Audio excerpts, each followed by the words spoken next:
الحمد لله رب العالمين والصلاة والسلام على أشرف الأنبياء والمرسلين وعلى آله وأصحابه أجمعين۔ دوستو بزرگو، میں نے کل عرض کیا تھا قرآن کریم میں نبیوں کو بھی اور عام ایمان والوں کو بھی حلال، پاک، پاکیزہ، غیر مشکوک روزی استعمال کرنے اور کھانے کا حکم ہے۔ ناپاک، حرام، مشکوک، جس میں شک ہو کہ پتہ نہیں حلال ہے کہ حرام ہے، جائز ہے کہ ناجائز ہے، ایسی روزی استعمال کرنے سے یا ایسا طریقہ اختیار کرنے سے جس سے آدمی کی روزی مشکوک ہو جائے اور شک میں پڑ جائے، قرآن و حدیث میں اس سے منع کیا گیا ہے اور روکا گیا ہے، اس لیے کہ آدمی کی روزی کا اس کے عمل پر اثر پڑتا ہے۔ قرآن کریم میں اللہ نے فرمایا یا ایھا الرسول کلوا من الطیبات واعملوا صالحا، پاک روزی استعمال کرو گے تو نیک عمل کرو گے۔ آدمی حلال اور پاک روزی استعمال کرتا ہے تو اس روزی کا اثر یہ ہوتا ہے کہ آدمی کا دل چاہتا ہے قرآن پڑھوں، نماز پڑھوں، اللہ کا نام لوں، ذکر کروں، درود شریف پڑھوں، مسجد میں جاؤں، ایمان کے مذاکروں میں اور ایمان کے مجلسوں میں بیٹھوں، آدمی کا اس کا دل چاہتا ہے۔ اور اگر خدا نہ خواستہ آدمی کے پیٹ میں حرام اور ناپاک روزی چلی جاتی ہے تو آدمی کا دل مسجد میں آنے کو نہیں چاہتا، بازار جانے کو چاہتا ہے، قرآن پڑھنے کو نہیں چاہتا، اخبار پڑھنے کو چاہتا ہے، دین کی مجلسوں میں بیٹھنے کو دل نہیں چاہتا، 10 منٹ 15 منٹ بھی، اور موبائل کو آدمی گھنٹوں دے دیتا ہے۔ یہ سب اثرات ہوتے ہیں آدمی کی غلط روزی کے۔ اسی لیے حکم ہے اس بات کا حلالاً طیبہ، حلال بھی ہو اور پاکیزہ بھی ہو۔ ایک تو یہ بات یاد، اور حرام سے بچنے کا حکم ہے۔ ایک بات تو یہ یاد رکھنا چاہیے کہ کچھ چیزیں ایسی ہیں جس کو شریعتاً میں حرام قرار دیا ہے، اس سے تو بچنا ہر حال میں ضروری ہے۔ قرآن کریم میں خود اللہ تعالیٰ نے فرمایا ہے انما حرم علیکم المیتۃ والدم ولحم الخنزیر وما اہل لغیر اللہ بہ، اللہ تعالیٰ نے حرام کیا ہے مردار، خون، خنزیر، اسی طرح اس قسم کے جتنے جانور ہیں جن کے گوشت کھانے سے شریعت نے منع کیا ہے۔ اسی طرح پینے کی چیزوں میں نشہ آور چیزیں ہیں، شراب ہے، انما الخمر والمیسر والانصاب والازلام رجس من عمل الشیطان فاجتنبوہ، روکا گیا ہے ان تمام چیزوں سے۔ تو ایک تو وہ چیزیں ہیں جس کو شریعت میں بالکل حرام قرار دیا ہے، ایک وہ چیزیں ہوتی ہیں جن کو شریعت میں حرام نہیں کہا، فی نفسی ہی اپنی ذات سے وہ جائز ہیں، حلال ہیں، آدمی ان کو حاصل کرنے کا غلط طریقہ اختیار کرتا ہے تو وہ چیزیں حرام ہو جاتی ہیں، ناجائز ہو جاتی ہیں۔ اس لیے بعض مرتبہ آدمی دھوکے میں ہوتا ہے، اس کی جیب میں حرام طریقے سے اور ناجائز طریقے سے کمایا ہوا پیسہ ہوتا ہے، اور اس حرام روزی کو اپنی جیب میں لیے ہوئے پھرتا ہے اس بات کی تلاش میں کہ مجھے حلال گوشت مل جائے، تلاش کر رہا ہے حلال گوشت، حلال چیزیں تلاش کر رہا ہے، حلال چیزیں تلاش کر رہا ہے، لیکن جیب میں جو پیسے ہیں وہ حرام روزی کے ہیں۔ تو یہ تو ایسا ہی ہے جیسے کوئی آدمی بارش سے اپنے آپ کو بچا کر پرنالے کے نیچے کھڑا ہو جائے تو کیا فائدہ ہوا؟ بارش میں بھی بھیگ رہا تھا اور پرنالے کے نیچے تو اور زیادہ بھیگے گا۔ اس لیے چیزیں بھی حلال ہونی چاہیے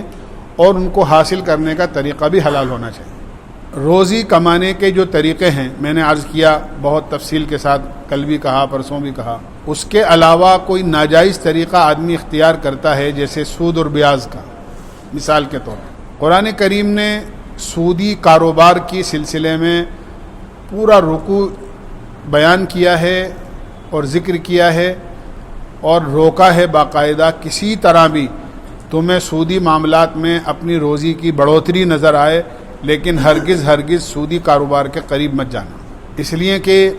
یہ اللہ کا فیصلہ ہے، یمحق اللہ الربا ویربی الصدقات، اللہ تعالیٰ سودی کاروبار کے ذریعے سے جو مال حاصل ہوتا ہے اس کو گھٹاتے ہیں اور صدقہ اور خیرات کو اللہ بڑھاتے ہیں، یہ اللہ کا فیصلہ ہے۔ ناجائز اور حرام کاروبار کرنے والے اور ناجائز اور حرام طریقے سے مال کو حاصل کرنے والے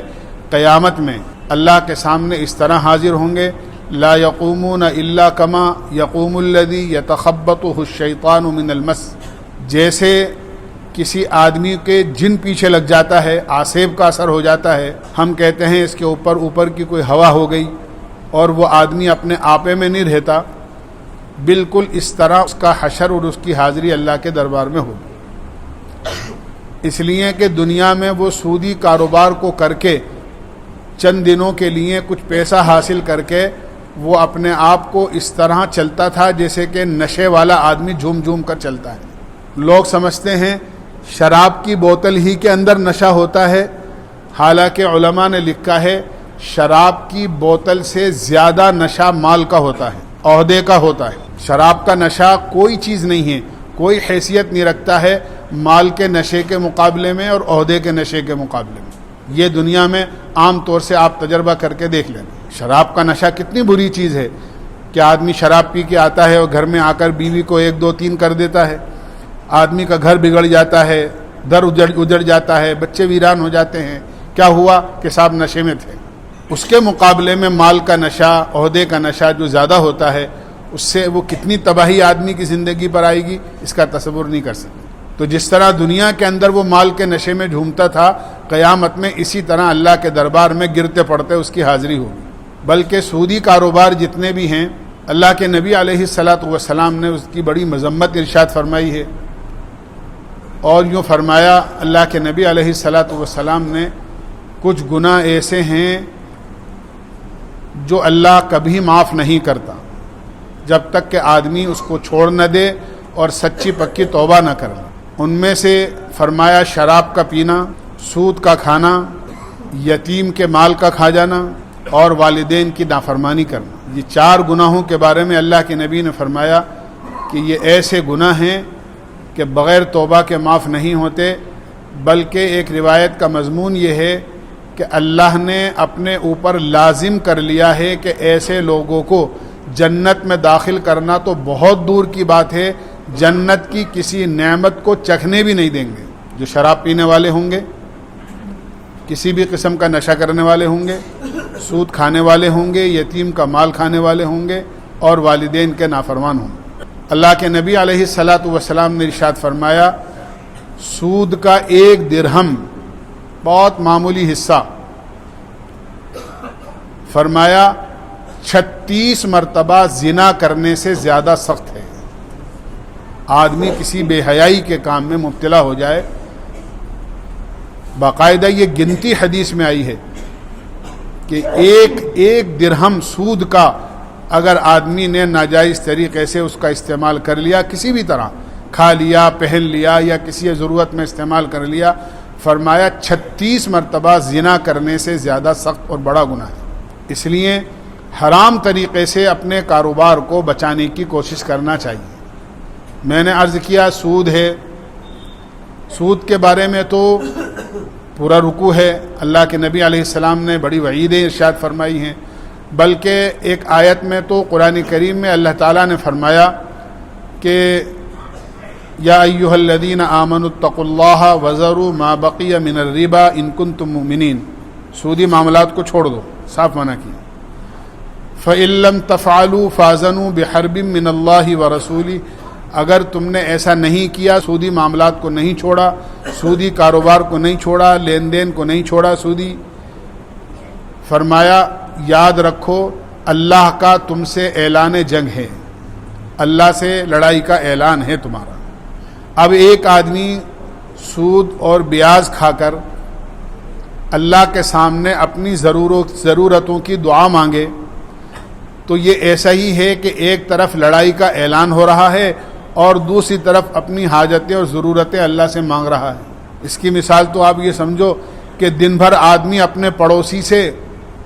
لڑا اور اس سے خوب زبانی بھی خوب اول فول بکا اس کو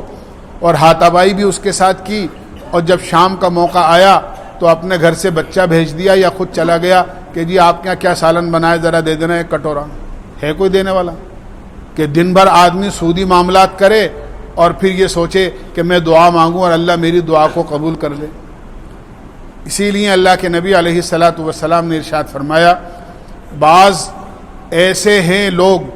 جو بڑے غبار آلودہ، یعنی بالکل ایسے کہ ان کے حال سے پتہ لگتا ہے کہ بڑے پریشان ہیں، بال بکھرے ہوئے ہیں، لمبے لمبے ہاتھ کر کے اللہ سے کہتے ہیں یا رب یا رب یا رب، لیکن حدیث میں آتا ہے ان کا کھانا حرام، پینا حرام، ان کی روزی حرام. تو کیسے اللہ تعالیٰ ان کی دعا قبول کریں گے؟ ان کی دعا تو ان کے منہ پر مار دی جاتی ہے اور ان کی دعا تو ان کے سر سے اوپر بھی نہیں جاتی. اس لیے اپنے آپ کو سود سے، بیاج سے، رشوت سے، کہ رشوت اتنی عام ہو گئی ہے کہ آج یہ ماحول بن گیا ہے کہ صاحب اپنی ضرورت بھی آدمی یہ سوچتا ہے کہ صاحب بغیر لیے دیے ہوئے اپنا کام چلے گا ہی نہیں، جب تک لینا دینا نہیں ہو اس وقت تک کوئی آگے کام ہی نہیں بڑھے گا، فائل ہی آگے نہیں بڑھے گی. لوگ سمجھتے ہیں کہ یہ بھی ایک کمائی کا ذریعہ ہے رشوت لینا، حالانکہ یہ بالکل ناجائز اور حرام ہے، منع کیا گیا ہے. اللہ کے نبی علیہ الصلاۃ والسلام نے معراج کی رات میں ایک قوم کو دیکھا جن کے پیٹ رہائشی مکان کی طرح بالکل بڑے بڑے ہیں اور آئینے کی طرح بالکل اندر سے باہر اور باہر کا اندر نظر آ رہا ہے، اور آپ نے دیکھا کہ ان کے پیٹوں کے اندر سانپ اور بچھو ہیں جو ان کی آنتوں کو کاٹ رہے ہیں، ڈنک مار رہے ہیں، جس سے یہ لوگ انتہائی پریشان ہیں.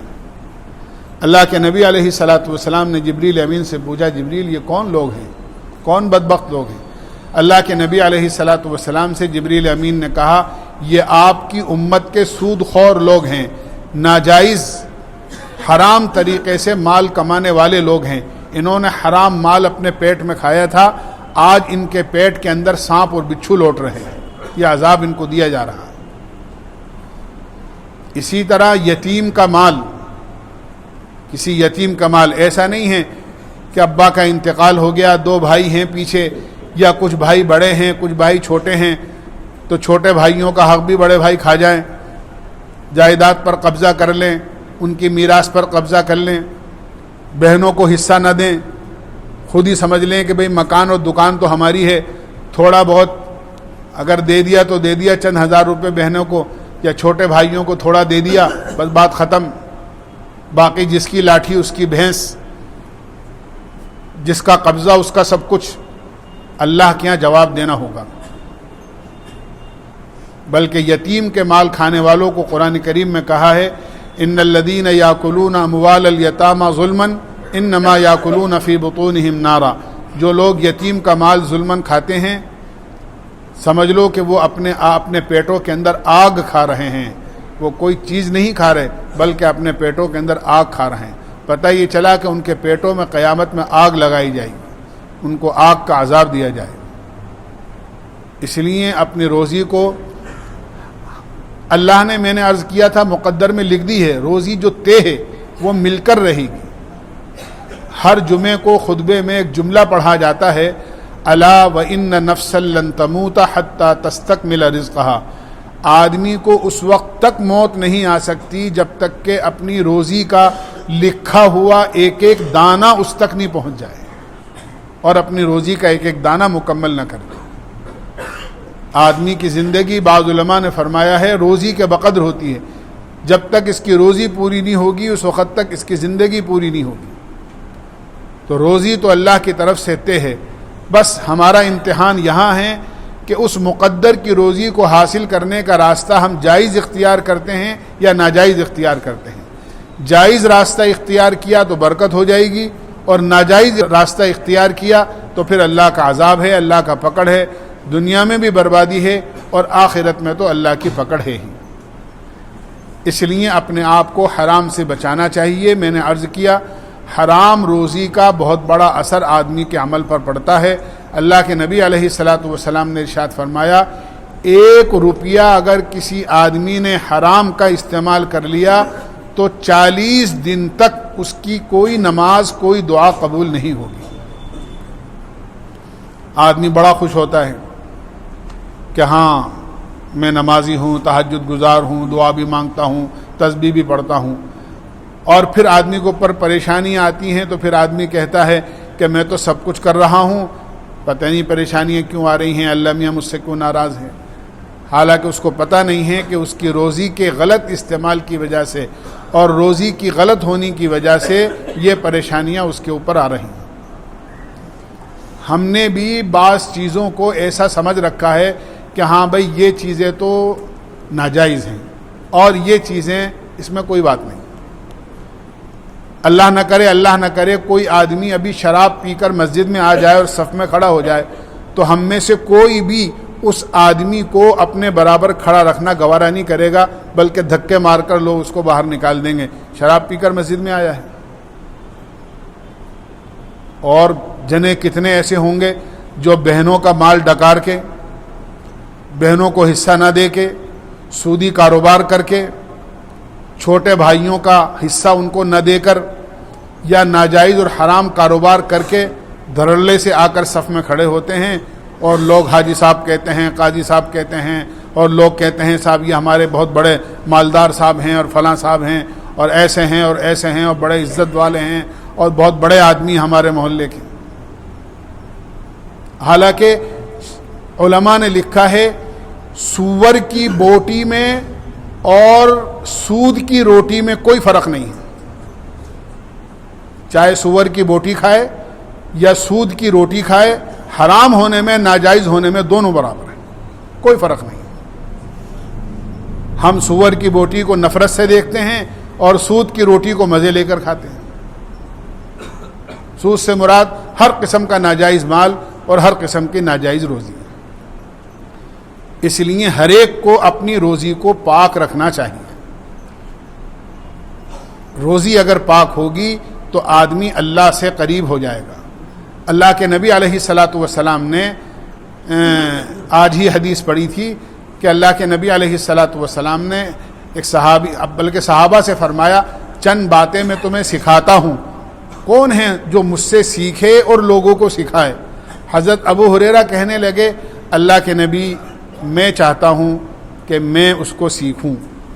میں اللہ کے نبی علیہ السلام اور میں لوگوں کو سکھاؤں، کیونکہ سب سے بڑے محدث اور سب سے بڑے حدیث کو نقل کرنے والے ابو ہریرہ رضی اللہ عنہ ہیں، سب سے زیادہ احادیث انہی سے منقول ہیں، 5000 سے زیادہ احادیث۔ اللہ کے نبی علیہ الصلاۃ والسلام نے جو ان کو اور باتیں ارشاد فرمائیں، ان میں ایک بات یہ بھی تھی کہ ابو ہریرہ دھیان سے سنو، اپنے آپ کو جتنا حرام سے بچاؤ گے یاد رکھو اتنے ہی بڑے عبادت گزار اللہ کے یہاں شمار ہو گئے۔ آدمی نماز پڑھ کے اپنے آپ کو عبادت میں شامل کرنا چاہتا ہے، اللہ کے نبی فرما رہے ہیں اپنے آپ کو حرام سے بچا لو، بس یاد رکھو سب سے بڑے عبادت گزار بن جاؤ گے۔ تو یہ سب سے بڑی عبادت ہے کہ آدمی اپنے آپ کو حرام اور ناجائز روزی سے بچائے۔ اللہ ہمیں عمل کی توفیق عطا فرمائے۔ سبحان اللہ بحمدہ، سبحانک اللہم وبحمدک، ونشہد ان لا الہ الا انت، صلی اللہ تعالی علی خیر۔